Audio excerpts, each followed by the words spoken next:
सिर्फ द्वारका तक ही नहीं बल्कि दिल्ली के और भी कई जगहों पर, या कहें कि कुछ और ऐसे स्टेट या उत्तराखंड तक जो आवाज़ पहुंचती है और जो कार्यक्रम पहुंचता है, तो द्वारका की ये उत्तराखंड उत्तरायणी समिति का पहुंचता है और हर किसी की ज़ुबान पर इस समिति का नाम चढ़ा हुआ है। सबसे पहले जो इनके अध्यक्ष हैं प्रेम सिंह रावत जी, इनका मैं स्वागत करना चाहूँगी। सर, कैसे ये मुमकिन हो पाता है 6 साल का आपका ये सफ़र और इतनी खूबसूरती से इस सफ़र को तय करना? हाँ, सबसे पहले ऋतु जी आपको बहुत बहुत धन्यवाद, आपने मुझे मौका दिया बोलने का। मैं द्वारका उत्तराखंड उत्तरायणी के अध्यक्ष के नाते आज हमारा ये कार्यक्रम हम कर रहे हैं यहाँ पे, और हमारा ये स्मारिका का 5वां एडिशन आज हमने विमोचन किया है। द्वारका उत्तराखंड उत्तरायणी जो है 2018 में स्टार्ट हुई थी और आज उस मुकाम पर हम पहुंच चुके हैं कि आज पूरे दिल्ली में ही नहीं पूरे देश में जो है हमें लोग फ़ोन करते हैं, पूछते हैं कि आप कैसे कार्यक्रम करते हैं। और हमें लोगों को जोड़ने का काम किया, हमें समाज में काम किया, हमने संस्थाओं में काम किया, हमने जो है सामाजिक क्षेत्र में, सांस्कृतिक क्षेत्र में, हमने शिक्षा के क्षेत्र में काम किया। इसलिए जो है हमें लोग मान सम्मान देते हैं, इतना ही। अच्छा, एक चीज़ की तो मैं आपकी काबिल तारीफ़ करना चाहूँगी। संस्था कई देखी, लेकिन ऐसी मैनेजमेंट जो होता है ना कि एक मुखिया अगर अच्छा मिल जाता है तो बस कहते हैं वारे न्यारे हो जाते हैं। गरिमा बनाए रखना संस्था की और सारे लोगों को एक साथ जोड़ना, किसी में किसी चीज़ का बैर नहीं, ये आप कैसे कर लेते? कुछ बीज मंत्र आपके पास है क्या इसका? सबसे पहले क्योंकि हमारी जो कोर टीम और जो हमारी जो गवर्निंग बॉडी टीम है, सारे प्रोफेशनल है उसमें। मैं खुद जो है मैं CEO रहा हूँ नेक्स्ट्रा ग्रुप में, मैं CEO था रीडस में, अभी मैं डायरेक्टर हूँ एयरपेस इंडस्ट्रीज़ में।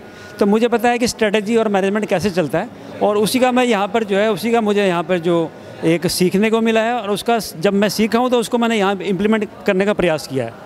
यानी कि हम एक शब्द में कह सकते हैं कि बहुत ही सेफ और बहुत ही सुरक्षित हाथों में ये समिति है। एक चीज़ मैं यहाँ पर पूछना चाहूँगी, अभी इस समिति का लक्ष्य क्या है? क्योंकि आप सदस्यों को बढ़ाने के लिए भी सोच रहे हैं, परिवार बढ़ाने के लिए सोच रहे हैं, और लक्ष्य किस तरह से? क्योंकि लक्ष्य अगर एक समिति का डिसाइड हो जाए ना तो बहुत अच्छा, बेटर रहता है उसका। सबसे पहले हमारा जो आने वाले भविष्य में हमने जो 4 लक्ष्य रखे हैं, सबसे पहला लक्ष्य है कि द्वारका में हम चाहते हैं कि हमारा उत्तराखंड भवन बने। उसके लिए हमारा ऑलरेडी DDA के साथ में, माध्यम के साथ में प्रक्रिया जारी है। दूसरा, हम चाहते हैं कि हम शिक्षा के क्षेत्र में आगे बढ़ें। तीसरा, हम उत्तराखंड के लोगों के लिए हमारा प्रयास है कि रोज़गार के साधन उपलब्ध कराए जाएं, और हम चाहते हैं कि पर्यावरण क्षेत्र में और अपनी गरीब कन्याएं जो हमारी उत्तराखंड के परिवारों में हैं, उनके विवाह के लिए हमने एक अपनी योजना बनाई है, और आने वाले भविष्य में आप देखेंगे हम उसको ज़रूर इम्प्लीमेंट करेंगे। यानी कि सिर्फ कहने तक ही नहीं बल्कि आप लोग करने में भी विश्वास रखते हैं कि पूरा काम वो हो। एक ये जो आपकी जो ये स्मारिका आई है, इसका नाम बहुत प्यारा है, घुघुती। ये कैसे सुझा हुआ?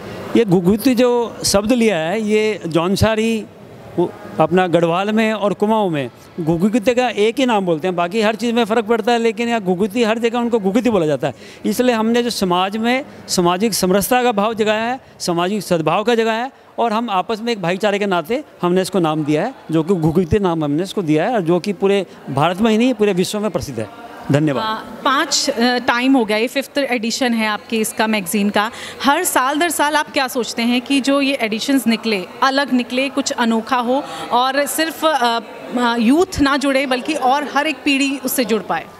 अभी आप देखेंगे कि अभी हमने इस वर्ष में शिक्षा के क्षेत्र के लोगों को जोड़ा है, हमने अपने जो सेना के लोगों को इसमें जोड़ा है, हमने इसमें फोर्स के लोगों को जोड़ा है, हमने इसमें डॉक्टर के जो प्रोफेशनल हैं उनको जोड़ा है, हमने इसमें युवाओं को जोड़ा है। और आप देख सकते हैं कि देखो, दीनदयाल कॉलेज में आपका कार्यक्रम होना अपने आप में एक बहुत बड़ी बात है, और जो कि हमें जो यहाँ पर जो हमारे कोर कमेटी के सदस्य हैं, हमारे एडवाइज़र हैं, हमारे जो और भी हमारे गवर्निंग बॉडी के सदस्य, सबका सहयोग हमें मिलता रहता है, और हम इसके लिए एक अपना सौभाग्यशाली मानते हैं अपने आप को।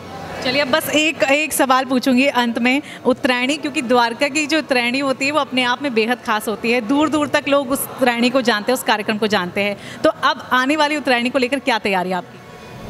हमने जो 2025 12 जनवरी को हमारा उत्तराखंड उत्तरायणी का कार्यक्रम जो है द्वारका सेक्टर 14 में वेगस मॉल के सामने होगा, हम आपको भी अभी से आमंत्रित करते हैं उस कार्यक्रम के लिए कि हमारा उसका प्रसारण किया जाए।